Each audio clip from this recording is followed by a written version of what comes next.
हिकिड़ा संत हुया, सची घटना इन ज़माने जी। उहे संत नित्य भगवान जी भक्ति कंदा। उन्हनि जो नियम हूंदो, रोज सुबुह जो उथी पाण स्नान कंदा, पोइ भगवान खे स्नान कराईंदा।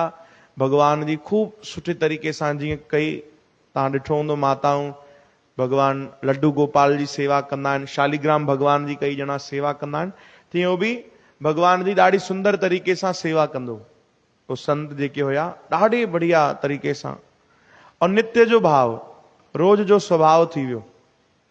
चओ हरे राम। ॾिसो, भक्ति असांजो स्वभाव थी वञे। तव्हांजो स्वभाव जीअं हूंदो आहे त तव्हांखे कोई शइ तव्हांखे यादि न कराइणी पवंदी आहे। रोज भोजन करणो आहे त करणो आहे, स्वभाव आहे। स्नान करणो आहे, स्वभाव आहे।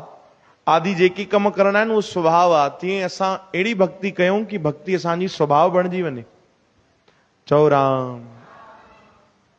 10-11 थींदा आहिनि, तव्हांखे कोई ॿुधाईंदो थोड़ी आहे दुकान ते वञिणो आहे।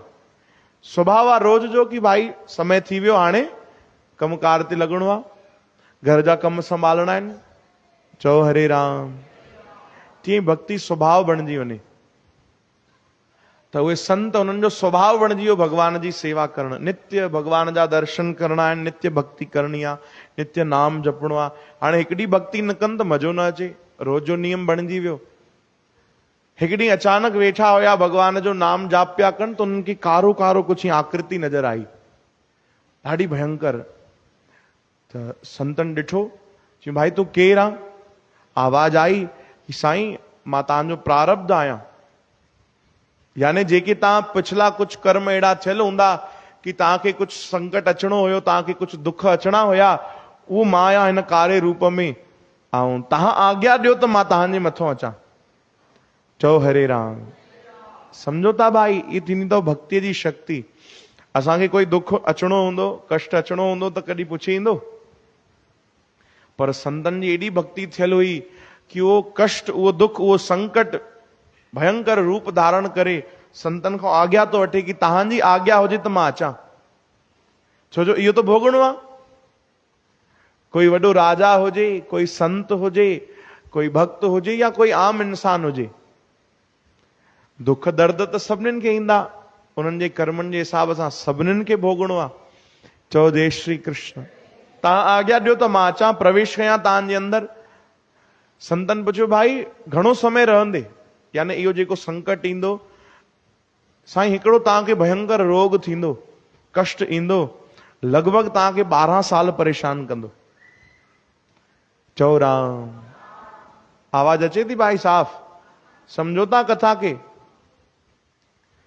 संतन पुछियो घणो समय लॻंदो भाई, ये दुख दर्द कॾहिं दूर थींदो? चई लॻभॻि 12 साल तव्हांखे परेशान कंदो, 12 साल तव्हांखे इहो लड़णो पवंदो, इन में ॾाढी तकलीफ़ थींदो, ॾाढो ख़तरनाक रोग आहे। 12 सालनि ताणी जेका बि तव्हां उपाय कयो कोई इलाज न थींदो, ठीकु न थींदो, तव्हांखे ॾाढी तकलीफ़ सहणी पवंदी। संतन चयो 12 साल?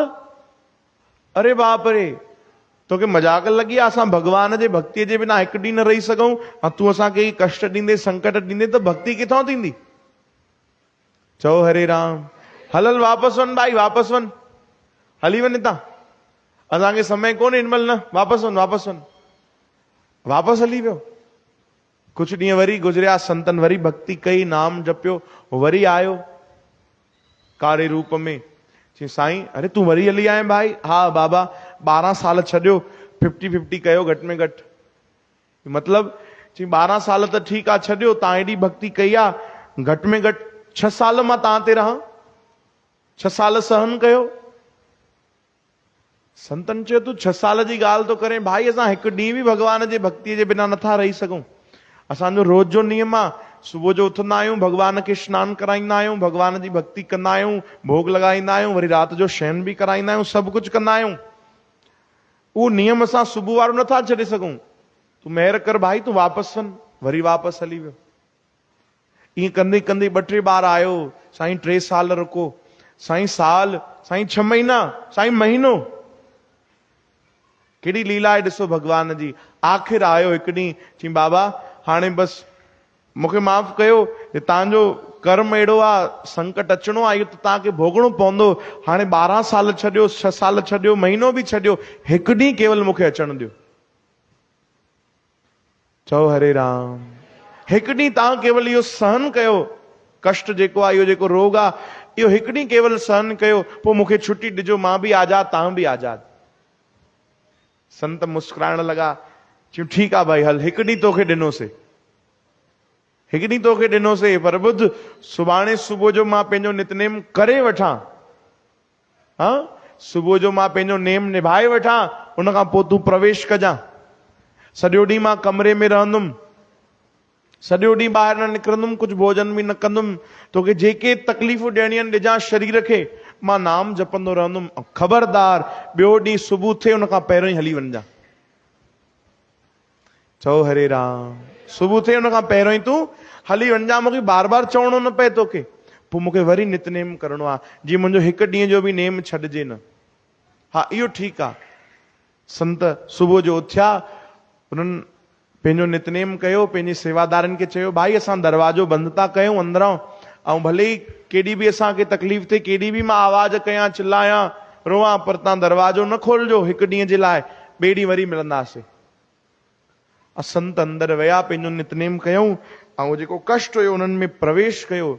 वाकई हिकु ॾींहुं संतनि खे ॾाढी तकलीफ़ रही, पर पोइ बि उन्हनि खे कुझु महसूस न थियो। उन्हनि निरंतर भगवान नाम जाप कयो, ऐं ॿिए ॾींहुं वरी संतनि जी आज्ञा अनुसार उहो जेको दुख दर्द कष्ट हुयो उहो ॿाहिरि निकिरी वियो, उहो रोग छॾे हली वियो संतनि खे। चओ हरे राम। ऐं संत वरी स्वस्थ, वरी पंहिंजी मौज में ॿिए ॾींहुं वरी उन्हनि नितनेम कयो। केॾी शक्ति आहे भगवान जे नाम में, कि हिकिड़े आम इंसान खां कॾहिं कोई दुख दर्द पुछी न ईंदो आहे, कॾहिं कोई कष्ट पुछी न ईंदो आहे, पर अहिड़ा महान संत जिन अहिड़ी भक्ति कई कि दुख दर्द बि जेके अचणा आहिनि, अरे प्रारब्ध बि जेको अचणो आहे कर्मनि जो, भोग बि जेको भोगणो आहे कर्मनि जे हिसाब सां, उहो बि उन्हनि खां पुछी थो अचे।